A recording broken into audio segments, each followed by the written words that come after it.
গল্পের নাম এক মুঠো চাঁদের আলো। লেখনীতে নুসরাত ফারিয়া। পর্ব ২১। রাতের শহরের দৃশ্য অদ্ভুত সুন্দর ও মোহনীয়। ব্যস্ত রাস্তার দুধারে ল্যাম্পপোস্টের আলোয় সবকিছু পরিষ্কার ও রঙিন। ফুটপাতে হরেক রকমের খাবারের দোকান বসেছে। ভাজাপোড়া দোকানে একটু বেশিই ভিড়। সেই ভিড়ের মাঝ থেকে রাত বেরিয়ে এল। হাতে প্লেট আর প্লেট ভর্তি মাশরুম চপ, শিক কাবাব, ফিশ ফ্রাই সহ আরও অনেক কিছুই রয়েছে। ঈশিতা বাইকের সাথে হেলান দিয়ে ছেলেটার কর্মকাণ্ড দেখছিল। তার মনে হয় না এর আগে কখনো রাস্তার পাশে ভিড় ঠেলেঠুলে কিছু নিয়েছে রাত। ছেলেটা হয়তো এর আশেপাশেও আসেনি, কিন্তু এখন তার জন্য মাঝেমধ্যে মাঝপথে বাইক থামিয়ে আড্ডা দেয় ও এসব খায়। আজও সেটার ব্যতিক্রম হল না। নিন ম্যাম, আপনার ফাস্ট ফুড ও। ঈশিতা মুচকি হেসে প্লেট নিয়ে বলল, থ্যাংক ইউ গ। রাত হেসে মেয়েটার পাশে বাইকের সাথে হেলান দিয়ে দাঁড়াল। ঈশিতা কাবাব খেতে খেতে জিজ্ঞেস করল, তুমি খাবে না? উহু, কেন? এইগুলো খেতে ভালো লাগে না গি। তাহলে কি খাবে? রাত ঘাড় কাত করে মেয়েটার ঠোঁটের দিকে তাকিয়ে থেকে বলল, আমি আজ পর্যন্ত কাউকে কিস করিনি গি। কেন? ইচ্ছে করেনি কখনো গ। বিয়ের পর বউকে চুমু খেও। এখন চপ খাও। বলেই ঈশিতা মাশরুমের চপ রাতের মুখের সামনে ধরল। রাত চুপচাপ মাথা নিচু করে মুখে তুলে নিল। হাতে নরম ঠোঁটের স্পর্শ পেয়ে ঈশিতা কিছুক্ষণ থম মেরে থাকল। তার শরীরে অদ্ভুত শিহরণ বয়ে গেল। সে আশেপাশে তাকিয়ে কয়েকবার চোখের পল্লব ঝাপটিয়ে নিল। অজানা অনুভূতিকে দমিয়ে উদ্বিগ্ন কণ্ঠে বলল, বাড়ি যাব উ। রাতের কপাল কুঁচকে গেল। এত তাড়াতাড়ি? হুম ঘ। শরীর খারাপ লাগছে। ডক্টরের কাছে নিয়ে যাব? ঈশিতা হঠাৎই রেগেমেগে চিল্লিয়ে উঠল। না, আমার কিচ্ছু হয়নি। কিন্তু তোমার সাথে থাকতে ভালো লাগছে না আমার। আমি বিরক্ত তোমার প্যাচাল পাড়াতে। এখন কেন জানি মনে হচ্ছে তোমার সাথে বন্ধুত্ব করাটাই সবথেকে বড় ভুল হয়েছে আমার। কারণ তুমি একটা বাজে ছেলে। আশেপাশের সবাই তাদের দিকে তাকায়। রাত মেয়েটার রাগান্বিত চেহারার দিকে কিছুক্ষণ তাকিয়ে থেকে চুপচাপ বিল মিটিয়ে একটা রিকশা ডাকল। তারপর ভাড়া দিয়ে মেয়েটাকে নিয়ে যেতে বলে সে বাইক নিয়ে চলে গেল। আর ঈশিতা হতভম্বের মতো শুধু চেয়ে চেয়ে দেখল। আচ্ছা, লোকটা কি রাগ করল? রাত বাজে 12টা। খান বাড়ির ড্রয়িং রুমের পিনপতন নীরবতা ভাঙল এক জোরালো পদাঘাতের শব্দে। নেশায় বুঁদ হয়ে এলোমেলো পায়ে টলতে টলতে ভেতরে প্রবেশ করল আবরার খান রাত। ডান হাতে একখানা মদের বোতল ও বাম হাতে অফিস ব্যাগ। শরীর থেকে কোট খুলে ছুঁড়ে মারল একদিকে। আধখাওয়া বোতলে চুমুক দিতে দিতে তার রক্তিম চোখের দৃষ্টি গিয়ে পড়ে সিঁড়ির উপর। ওখানে মেয়েটা পানির জগ হাতে থম মেরে দাঁড়িয়ে আছে। আলো জানত রাত আগে নেশা করত। কিন্তু কখনো সে এমন মাতাল অবস্থায় দেখেনি। সবসময় পরিপাটি গুছিয়ে থাকা যুবককে আজ দেখতে ছন্নছাড়া লাগছে। মেরুন রাখাইন করা শার্ট কুঁচকে ভিজে এলোমেলো হয়ে আছে। বুকের কাছে 3টে বোতাম খোলা, মাথার বড় বড় চুলগুলো কপালের চারদিকে লেপ্টে আছে। দেখে কোনো পাগলের থেকে কম লাগছে না। ওই রক্তবর্ণ তীক্ষ্ণ চোখে চোখ পড়তেই আলো ভয়ে শুকনো ঢোক গিলল। ছেলেটা তার সাথে কখনো খারাপ ব্যবহার করেনি, আর না বাজে নজরে তাকিয়েছে। তবুও স্বামীর বলা কথাগুলো শুনে সে মনে মনে রাতকে ভয় পায়। তাই তো ছেলেটাকে এই অবস্থায় দেখে পিছনে ঘুরে দৌড় দিতেই শুনতে পেল, আমি খুব খারাপ, তাই না বোম্বাই মরিচ? আলো থেমে গিয়ে ঘাড় ঘুরিয়ে গম্ভীর কণ্ঠে বলল, ভালো মানুষরা কখনো নেশা করে না গি। রাত হেলতে দুলতে হাতের কাচের বোতলটা টেবিলের উপর রেখে সোফার সাথে হেলান দিয়ে মেঝেতে হাত পা ছড়িয়ে ছিটিয়ে বসল। ছেড়ে দিয়েছিলাম, সবকিছু ছেড়ে দিয়েছিলাম গু। তাহলে আবার কেন এমন করছেন? রাত দীর্ঘশ্বাস ছেড়ে নিজের বুকের মাঝে হাত রেখে অস্ফুট স্বরে বলল, এখানে খুব ব্যথা হচ্ছিল তাই উ। বিষয়টা অন্যরকম লাগল আলোর কাছে। সে এক বুক সাহস নিয়ে আস্তে ধীরে নেমে এসে রাতের সামনে দাঁড়িয়ে দাঁড়াল। কেন ব্যথা করছে? আপনার ভাইয়াকে ডাকব? রাত 2 দিকে মাথা নাড়িয়ে বলল, উহু, এই ব্যথার চিকিৎসা ভাইয়ের কাছে নেই গিউ। একটু থেমে রমণীর চোখে চোখ রেখে জানতে চাইল, আমি কি খুবই খারাপ? আমি আপনার বিষয়ে যতটুকু জেনেছি তাতে বোঝা যায় আপনি প্লেবয় ছিলেন। কিন্তু জোর করে তো কিছু করেননি, আর না কোনো মেয়েকে ধোঁকা দিয়েছেন। আপনি বিদেশে থাকাকালীন এসব করেছেন। আর ওখানে এইগুলো খুবই নরমাল ব্যাপার। তবে এখানে আপনারাও দোষ আছে। আপনি খোলা খাবারে মুখ না দিয়ে নিজের জীবনে ফোকাস করতেন। আপনার সাথে তো আপনার ভাইয়াও ছিল। কই, উনার তো এমন ব্যাড রিপোর্ট নেই। আপনাদের শরীরে একই বংশের রক্ত বইছে, কিন্তু দুজনের মধ্যে আকাশ-পাতাল তফাত। আপনি অতীত ভুলে নিজেকে শুধরে নেওয়ার চেষ্টা করছেন, এমনকি ভালো পথেও চলে এসেছেন। আর এটাই বা কজন পুরুষ করে? আপনি জানেন? আপনার এই পরিবর্তনে আপনার ভাই কতটা খুশি হয়েছে? উনি প্রায়শই বলেন, আমার ছোট ভাই ভালো হয়ে গেছে। তাহলে এখন বুঝুন, আপনি খারাপ নাকি ভালো। অতীত কম বেশি সবারই থাকে। সবকিছু ভুলে নিজেকে শুধরে নিয়ে ভালোর পথে এসেছেন। এটাই অনেক ভাইয়া। মেয়েটার কথাগুলো শুনো রাত। বিপরীতে শুধু বলল, আমাদের শরীরে একই রক্ত হলেও শিক্ষা আলাদা। ছোটবেলা থেকে অন্যের টাকা পয়সা কিভাবে উড়াতে হয় সেটাই শিখে এসেছি। আমি আমার ভাইয়াকে একটু আধটু ঈর্ষা করতাম। আমাকে এমনভাবেই শিক্ষা দেওয়া হয়েছিল, যেখানে নিজের স্বার্থ ছাড়া আর কিছুই বুঝতাম না। বাট আমি নিজের ভুল বুঝতে পেরেছি। I really changed my bad habits. আলো আড়ালে দীর্ঘশ্বাস ছাড়ল। জীবনে ভালো মানুষ হতে গেলে সর্বপ্রথম সুশিক্ষার প্রয়োজন। নয়তো এমন স্বার্থপরই তৈরি হবে ব্যক্তি। আপনি হাজার চেষ্টা করেও একজনের চোখে ভালো হতে পারলাম না, বোম্বাই মরিচ। পারলাম না ঘি। বিড়বিড় করতে করতে রাত ঘুমে ঢলে পড়ল। আলো পানির জগ রেখে রাতের কাছে আসতে চাইলে টের পেল সিঁড়ি বেয়ে কেউ নামছে। মেয়েটা চকিতে ঘাড় ঘুরিয়ে তাকায়। স্বামীকে গম্ভীর মুখে আসতে দেখে আলো সরে যায়। তুমি এখানে? পানি নিতে এসেছিলাম গে।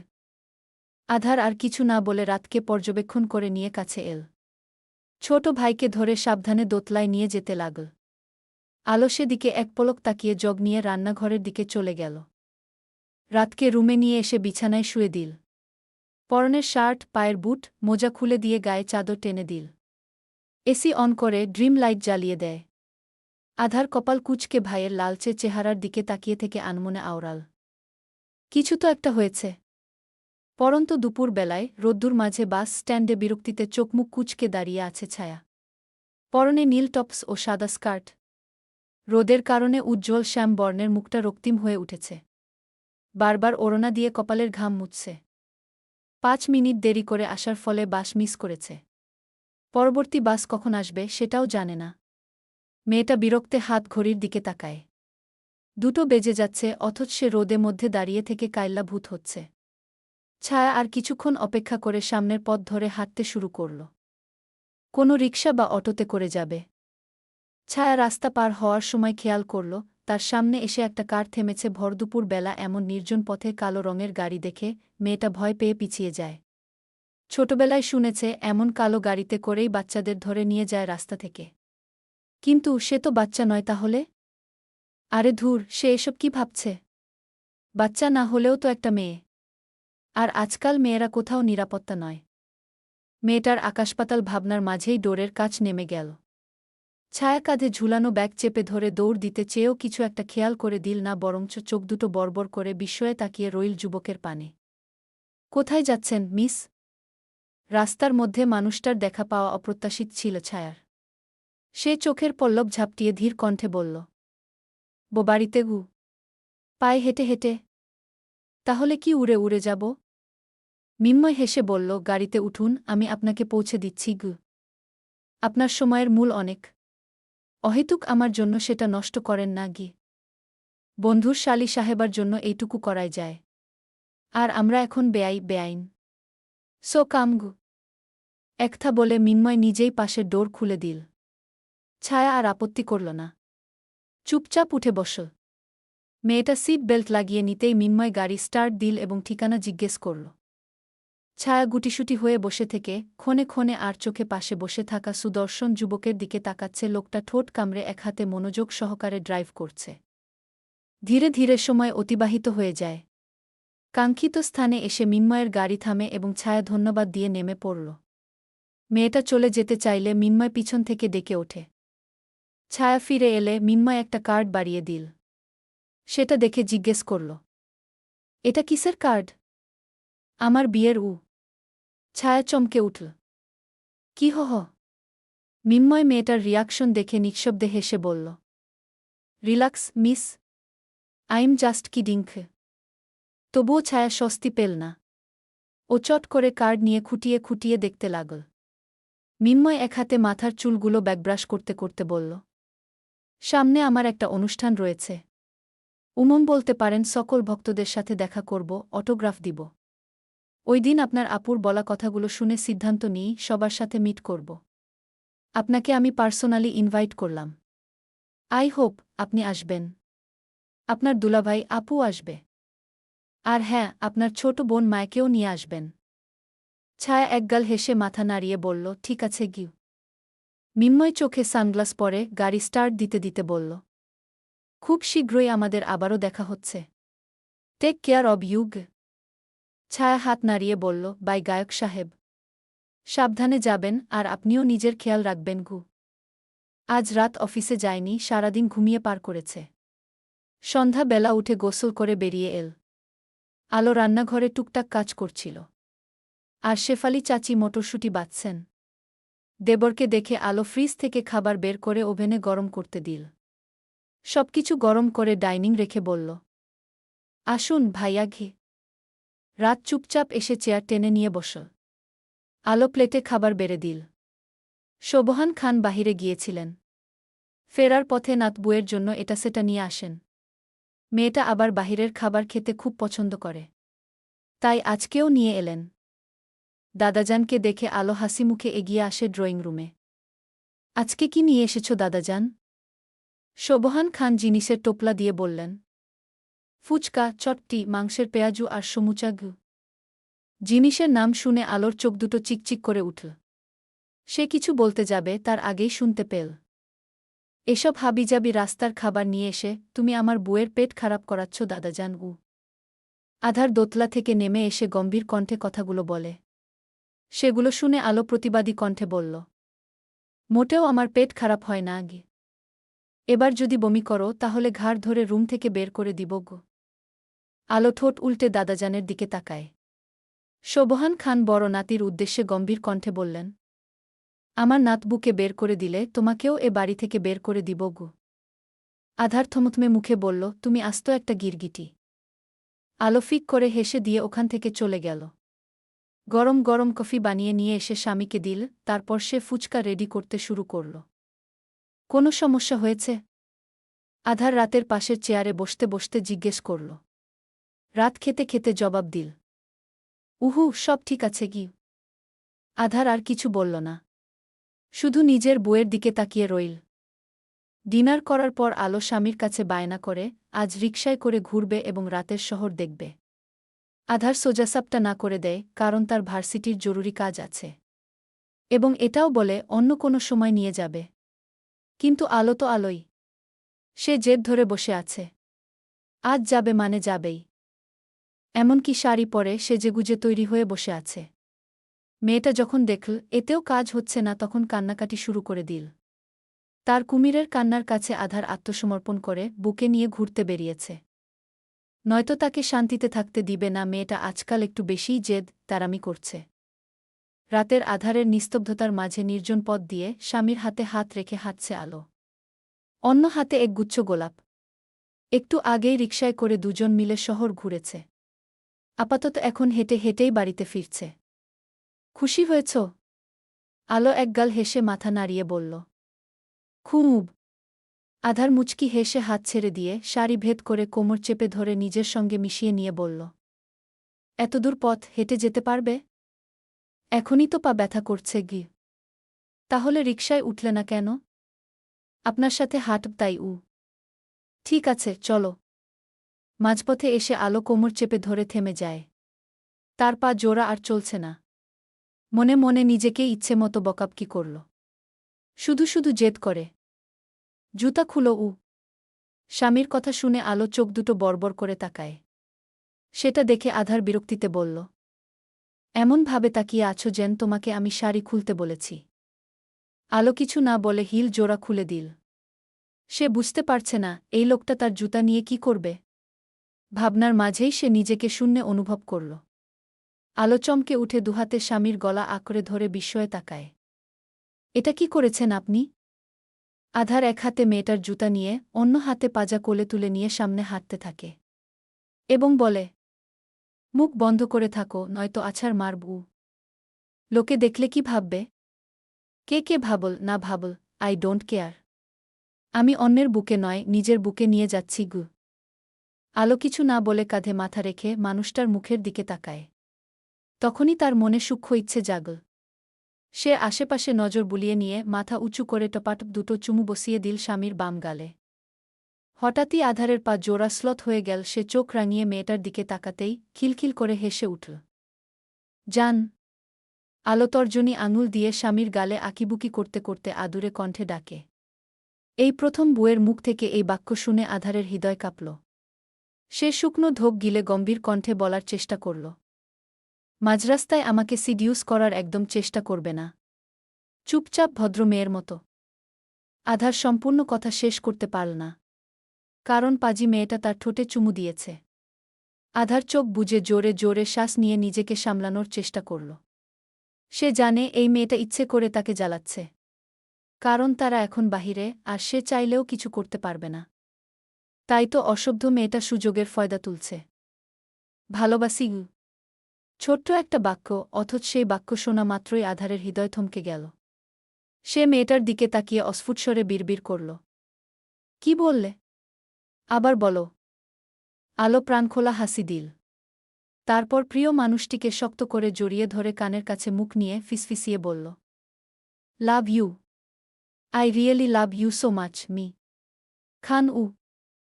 বাড়িতে ফিরতে ফিরতে রাত একটা বেজে যায়। আলো ঘুমে ধুলতে ধুলতে কোনমতে চেঞ্জ করে ফ্রেশ হয়ে শুয়ে পড়ল। আধার রুমের বাতি নিভিয়ে অর্ধাঙ্গিনীর কাছে এল। মাঝরাস্তায় একজন পুরুষের ইজ্জত লুটে নিয়ে এখন আরামে ঘুমানো হচ্ছে হুম? আলো হেসে চোখ পিটপিট করে জবাব দিল, আমি আমার ব্যক্তিগত পুরুষের ইজ্জত লুটেছি, তাতে আপনার কি? আজকাল পুরুষরাও মেয়েদের কাছে সেইফ না। কি দিনকাল এলো রে বাবা! শুধু কয়েকটা চুমুই তো খেয়েছি, আপনি এমন ভাব করছেন যেন আমি আপনাকে। বলতে বলতে থেমে যায় আলো। সে একটু আগে কি বলতে চেয়েছিল ভাবতেই তাজ্জব বনে গেল। তুমি আমাকে কি বলো? বেহায়া ইঙ্গিত বুঝতে পেরে আলো লজ্জায় হাসফাস করতে করতে দুহাতে স্বামীকে ঠেলে বলল, শুনুন তো, আমাকে বিরক্ত না করে ঘুমাতে দিন গু। আধার সরে না, বরং সাপের মতো আরও আষ্টেপিষ্টে মেয়েটাকে জড়িয়ে ধরে গলায় মুখ গুজে ফিসফিসিয়ে বলল, আমার ঘুম হারাম করে এখন ঘুমাতে চাচ্ছ? তো কি এখন আপনার সাথে ধেই ধেই করে নাচব? নাচতে হবে না, শুধু আমাকে অনুভব করোক। আপনি কিন্তু দিন দিন অসভ্য হয়ে যাচ্ছেন গু। সবকিছু তোমার জন্যই হয়েছে। কথায় আছে, সঙ্গ দোষে লোহা ভাসে। আলো প্রত্যুত্তরে কিছু না বলে চোখ বুজে নীল সময়ের সাথে সাথে আধার তার অর্ধাঙ্গিনীর মাঝে হারিয়ে গেল। মেয়েটা যখন স্বামীর ভালোবাসার মধ্যে অন্য এক জগতে বিচরণ করছিল, তখন আধার এগিয়ে এসে কপালের মাঝে গভীরভাবে ঠোঁট ছুঁয়ে অবশেষে বলে উঠল, ভালোবাসি জান। রাত কয়েকদিন ধরে অফিসে যায়নি, আর না কারোর সাথে যোগাযোগ করেছে। বসের ফোন কল পেয়ে আজ অফিসে এসেছে এবং ভেতরে প্রবেশ করতেই ঈশিতার সাথে দেখা হয়ে যায়। মেয়েটা এতদিন পর রাতকে দেখে এগিয়ে এল। কিছু বলতে যাবে তার আগেই রাত না চেনার ভান করে পাশ কাটিয়ে হনহনিয়ে চলে গেল। ছেলেটার এমন ব্যবহারে খুবই খারাপ লাগে ঈশিতার। সে তো ওই দিন রাতে ইচ্ছে করে ওইগুলো বলতে চায়নি, হঠাৎ তার কি হয়েছিল তার কে জানে। না চাইতেও রুড বিহেভিয়ার করে ফেলেছে। তার জন্য এই পর্যন্ত কম সরি বলেনি, অথচ ছেলেটা ওই একটা কথা নিয়েই পড়ে আছে। রাত রাত বসের সাথে কথা বলে কেবিন থেকে বের হতেই ঈশিতা কই থেকে ছুটে এসে ডাকল। রাত পিছনে তাকানোর প্রয়োজন মনে করল না, সে ওইভাবেই দাঁড়িয়ে থেকে স্বাভাবিক গলায় বলল, জি বলুন। রাত খুব সহজে আপনি থেকে তুমিতে আসেনি, বরং তাদের মধ্যে বন্ধুত্ব হওয়ার 1.5 মাস পর তুমি বলে ডেকেছিল। কিন্তু আজ ওই একই কণ্ঠে আপনি ডাক শুনে মেয়েটার আবারও খারাপ লাগল। তবে সে মুখে প্রকাশ করল না। ধীর পায়ে রাতের সামনে এসে দাঁড়িয়ে বলে, ওই দিনের জন্য আবারও সরি। আমি ইচ্ছে করে তোমাকে হার্ট করতে চাইনি গে। রাত মেয়েটার দিকে এক পলক তাকিয়ে ধীর কণ্ঠে বলল, ইটস ওকে মিস। আমি কিছু মনে করিনি। আর আপনি তো ভুল কিছু বলেননি। আমি আসলেই বাজে একটা ছেলে গু। একটু থেমে পুনরায় আওড়াল, আজ থেকে এই খারাপ আমিটার আর চেহারা দেখতে হবে না আপনাকে, আর না আমার প্যাচাল সহ্য করতে হবে। কারণ আমি জব ছেড়ে দিয়েছি এবং খুব শীঘ্রই দেশটাও ছেড়ে দিব। আজ থেকে আপনি আপনার পথে আর আমি আমার পথে। আই উইশ আমাদের আর কখনো দেখা না হোক। ভালো থাকবেন, আল্লাহ হাফেজ। একথা বলে রাত গলার টাইয়ের নট ঢিলে করতে করতে চলে যায়। আর পিছনে ফেলে গেল স্তব্ধ হওয়া এক রমণীকে। দেখতে দেখতে মিন্ময়ের রাখা ইভেন্টের সেই বিশেষ দিন চলে এসেছে। আজ সবথেকে বেশি খুশি ছায়া। সাথে মিন্ময়ের সকল ভক্তরাও। এতগুলো বছর পর প্রিয় গায়কের সাথে সশরীরে দেখা করবে, অটোগ্রাফ নিবে, সেলফি তুলবে, গিফট দিবে আরও কত কিছু। তাই তো দেশে একটা ছোট্ট হুলস্থুল পরিবেশ তৈরি হয়েছে। মিন্ময় স্যাড গানের জন্য বিখ্যাত ছিল, বিশেষ করে মেয়েদের কাছে। যারা ভালোবাসায় ছ্যাঁকা খেত, তারা রাতে মিন্ময়ের গান শুনত আর প্রিয় মানুষটিকে অনুভব করে চোখের জলে বালিশ ভেজাত।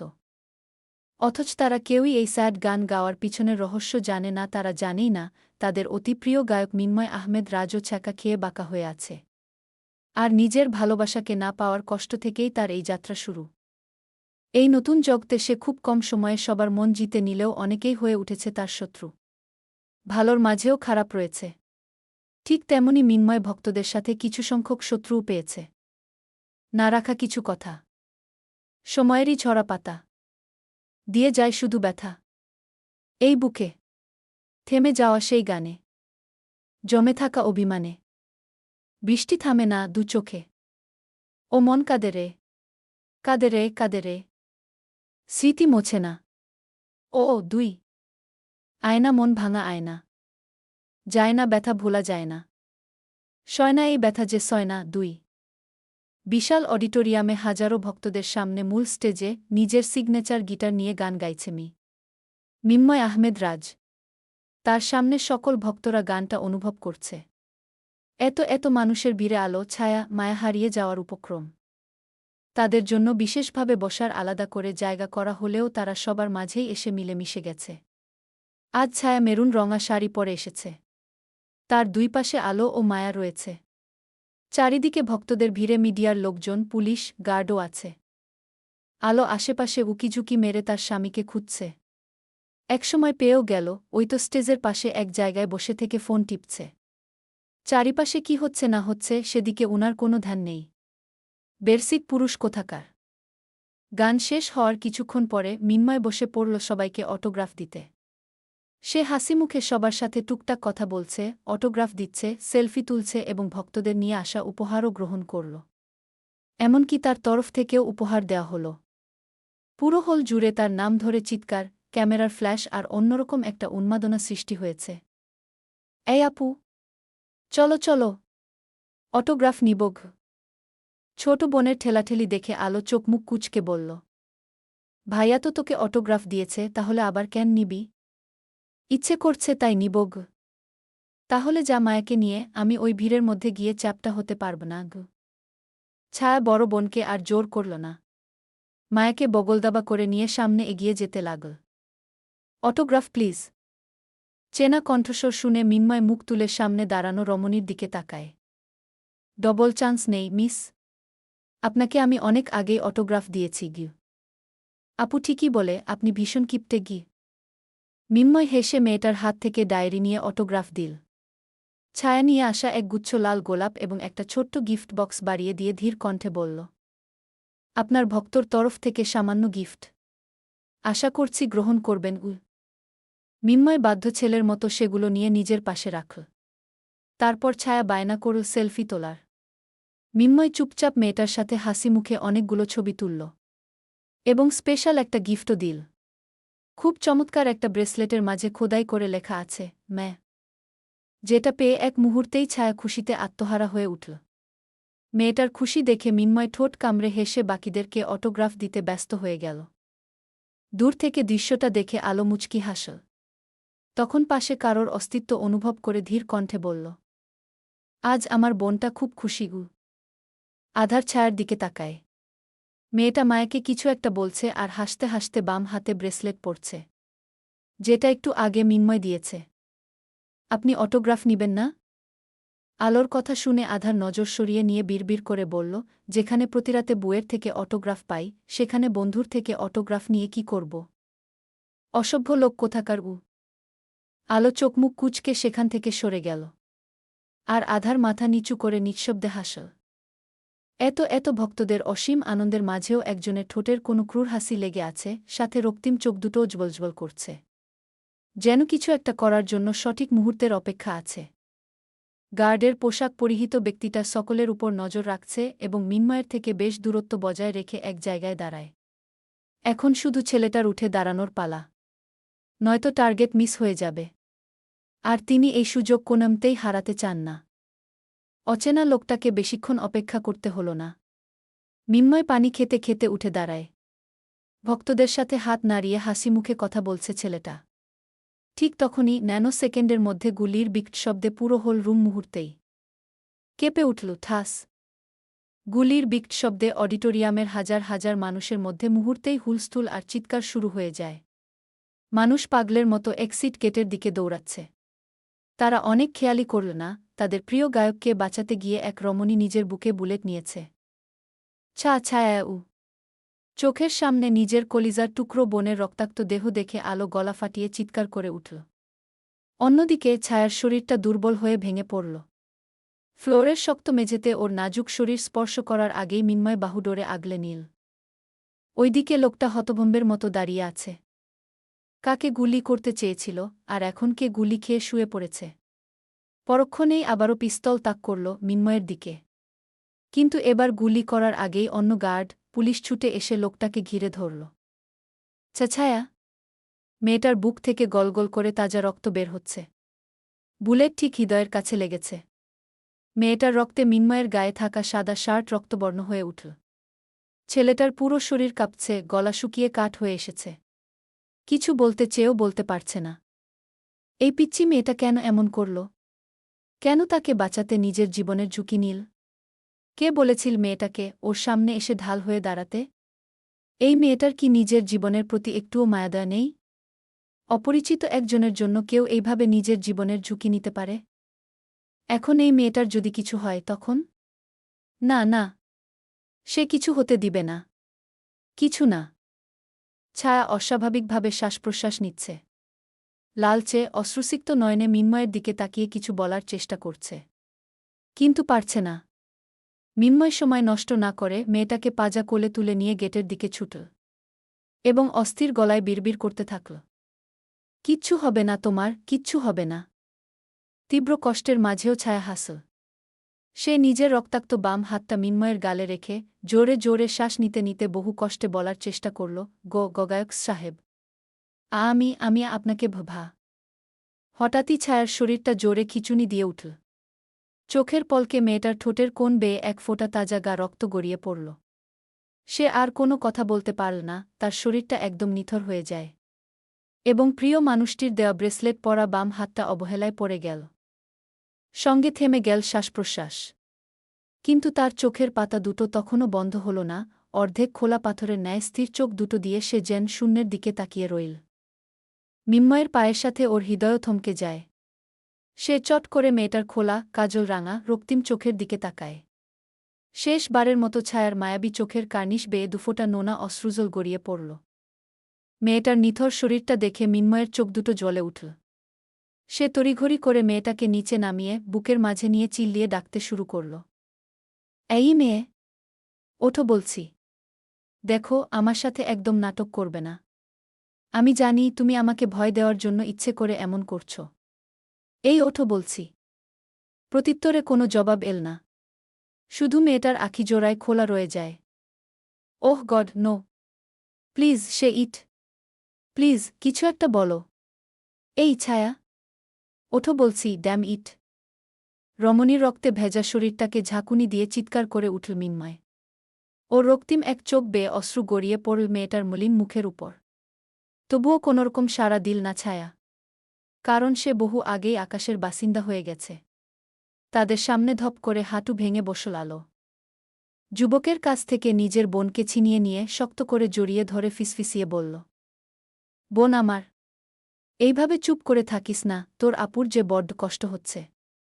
তুই তো আমার সোনা বোন, কখনো আপুকে কষ্ট দিসনি, তাহলে এখন কেন দিচ্ছিস? এই কথা বল না রে, একটু বল বনু। আমার যে তোর এই নিশ্চুপ থাকাটা সহ্য হচ্ছে না, একটুও সহ্য হচ্ছে না। আমি তোকে কথা দিচ্ছি, আজ থেকে তোর সব কথা শুনব, রাখব, তোর সব ইচ্ছে পূরণ করব। তুই না আমাকে খুব ভালোবাসিস? তাহলে কেন এখন আমার কথা শুনছিস না?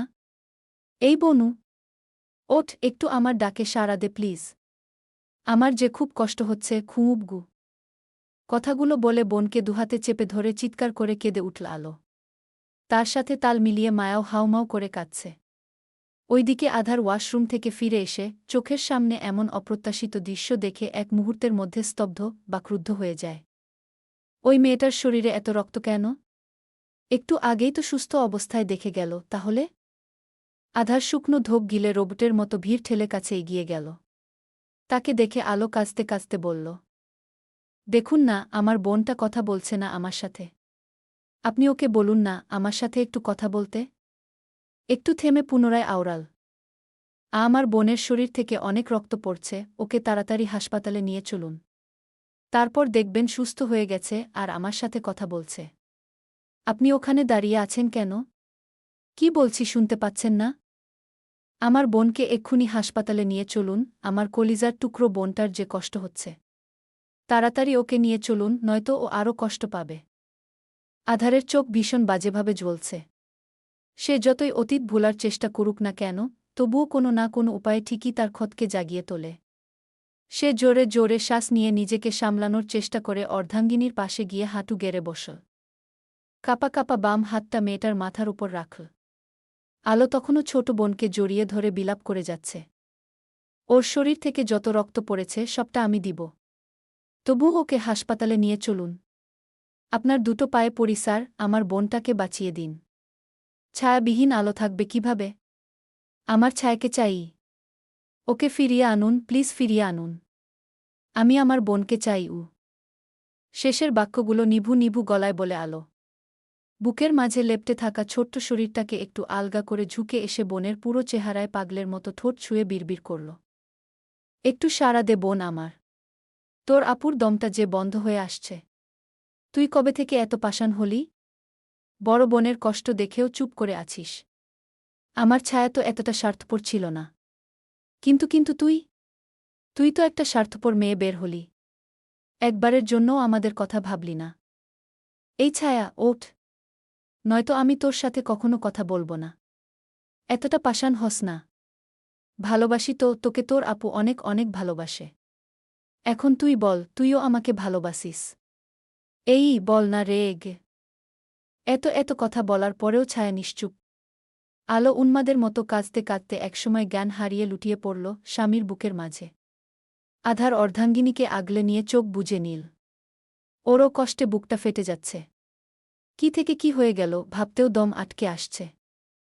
আজকের এই সুন্দর রাতটা এমন ভয়ঙ্কর, নিষ্ঠুরতম না হলেও পারত।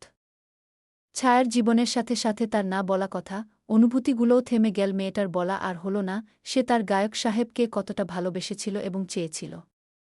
হয়তো ছেলেটা কখনো জানবেও না তাকেও কেউ একজন নিঃস্বার্থের মতো ভালোবেসেছিল, যার শেষ পরিণাম বড্ডই নিষ্ঠুর। সর্বশেষে ঝরে পড়ল একটি ফুল এবং পৃথিবী থেকে এক নিমিষেই মুছে গেল একটি মেয়ের নিষ্পাপ প্রাণ। অদূরে লোকালয়ের কোথাও একটা থেকে ভেসে এল কিছু গানের লাইন। ফেরা গারমুজ চু খেব হিনে মায় হিমসফর মেরা চু বেইন না বেইন ফেসলান সি মেরা ফায়ার হগা না খ্যাম চু না হগা খেব হিব জুডা এ মেইন থেরা নেম দিল রাখডিয়া মেইন থেরা নেম দিল রাখডিয়া ঠাটকিগা চু মুজ মসাদা মেইন থেরা নেম দিল রাখডিয়া টের ভেস্ট খেব হিমারা জেহপিয়ার না হগা খেম। গল্প ভালো লেগে থাকলে অবশ্যই একটা কমেন্ট করে যাবেন আর সাবস্ক্রাইব করে রাখবেন যাতে পরের পর্ব পোস্ট করার সাথে সাথে আপনি পেয়ে যান।